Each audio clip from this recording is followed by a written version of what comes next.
First at 6, when there is an emergency inside a school building, seconds matter. One Indiana county is now the first in the state to provide teachers with a new tool to communicate faster with law enforcement.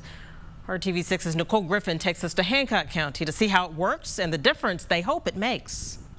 If a teacher here at Mount Comfort Elementary has an emergency right here in her classroom, anything from a medical emergency to an active shooter situation, she now has a new tool at her fingertips. That tool allows her to contact first responders all across the county when there's an emergency.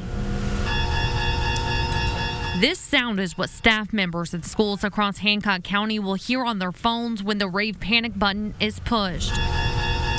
At the same time, it also alerts first responders of the emergency.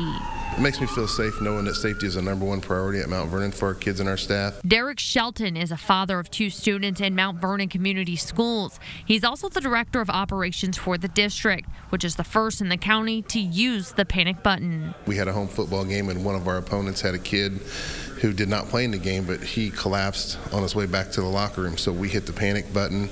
It automatically dialed the ambulance and 911, so it allowed us to get the emergencies responders there quicker than what they usually would have. Before the Rave Panic app, the call would go to dispatch and then to the officers. Chief Deputy Brad Burkhart with the Hancock County Sheriff's Office says it's a critical tool to increase response times, especially in an active shooter situation.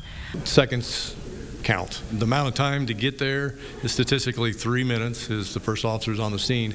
And so if we can get to a scene, a situation much quicker, it's going to benefit everybody. When the panic button is pushed, first responders get key information showing the name of the staff member, their location, and the building plan. We want the kids in the schools to be safe, and we're doing the best job we can with the resources we can, and we're going to keep trying the best we can. Nicole Griffin, RTV6.